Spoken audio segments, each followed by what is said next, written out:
ලංකාරාමය කියන්නේ වලගම්බා රජු විසින් ක්‍රිස්තුපූර්ව 5 වන සියවසේදී අනුරාධපුර රාජධානියට අයත් මහමෙවුනා උයනේ ඉදිකරවන ලද ස්තූපයක් සහිත ආරාම සංකීර්ණයකි. මෙය අභයගිරි පාර්ශවයේ භික්ෂුණීන් වහන්සේලා වෙනුවෙන් ඉදිකර වූ භික්ෂුණී ආරාමයයි. එකල මෙහි තිබුණායැයි සිතිය හැකි ගොඩනැගිලි 10ක පමණ නටමුන් මෙම විහාර සීමාවේ අදත් දැකගත හැකියි. මෙම ආරාම සංකීර්ණය අද වන විටත් ප්‍රතිසංස්කරණයට ලක්වෙමින් වුවත් ලංකාරාම ස්තූපය ආරක්ෂා වී තිබෙනවා.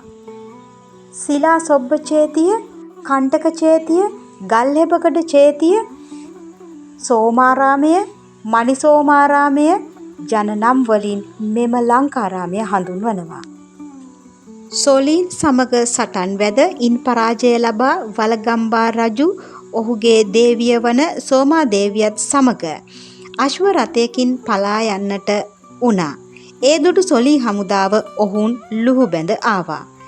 රථයේ පිරිස වැඩිවීමෙන් අශ්වයිනට වේගයෙන් දිව යාම අපහසු වූ නිසා රථයේ බර අඩු කර වේගය වැඩි කිරීමෙන් තම ආදරණීය සැමියා වූ වලගම්බා රජුගේ දිවි ගලවා ගැනීමේ උපායක් ලෙස සෝමාදේවිය ළඟම එන සොළී හමුදාව ඉදිරියට රථයෙන් බිමට පැන්නා. එම උපක්‍රමය සාර්ථක වී රජුගේ දිවි බේරුණු අතර නැවත සේනා සංවිධානය කර සොළීන් හා සටන් වැද ජයග්‍රහණය කළා.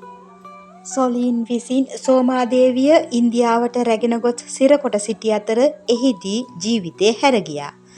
සොළීන් පරදා ජයගත් රජු පළමු කොටම සිදු කළේ තමා වෙනුවෙන් දිවි පරදුවට තබා සතුරාට බිලි වූ සෝමාදේවියට උපහාර පිණිස මෙම ඇගේ ප්‍රේමයේ පතිභක්තියේ උත්තරීතර සංකේතයක් වන ලංකාරාමය ඉදිකිරීමයි. ලංකාරාම ස්තූපය වටා ස්තූපගරයක් තිබූ බවට අදත් එහි ශේෂව ඇති ගල් කණු සාක්ෂි දරනවා. අඩි 132යි අඟල් 2ක් වූ වේදිකාවක් මත පිහිටුවා ඇති මෙම ස්තූපය මුලදී බුබුලාකාරව තිබූ අතර මේ වන විට එය ආමලාකාර හැඩයෙන් යුක්තව දිස්වෙනවා. මෙම චෛත්‍යයේ උස අඩි 50කි. වට ප්‍රමාණය අඩි 150කි. චෛත්‍ය මැදි කොට ඉදිකළ චේතියගරයක්ද එහි තිබී ඇත. එහි පළමු පෙළේ ගල්කණු 20ක්, දෙවනි පෙළේ ගල්කණු 28ක්, තෙවන පෙළේ ගල්කණු 40ක් ලෙස ගල්කණු 78ක් මත ඉදි වී තිබේ.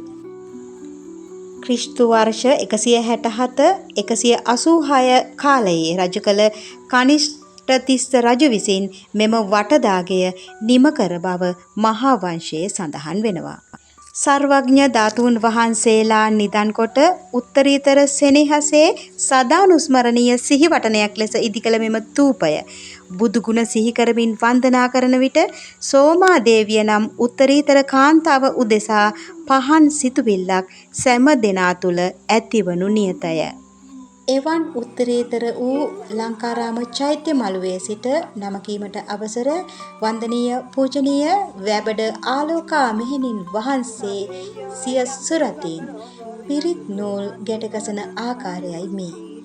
රාවණා වන්දනා චාරිකාවේ අවසාන වන්දනා ස්ථානය වන ලංකාරාම භූමියේ සිට මෙම ආශිර්වාදය ලබා ගැනීමට තරම් ඔබ වාසනාවන්ත වූවා. එසේනම් නොවැම්බර් මාස රාවණා මාසික අනුරාධපුර වන්දනා චාරිකාව තුළින් හමුවෙමු. එතෙක් ඔබ සැමට ත්‍රිවිධ රත්නයේ පිහිට ආශිර්වාදය නොඅඩුවම ලැබේවා. ස්තුතියි. තෙරුවන් සරණයි.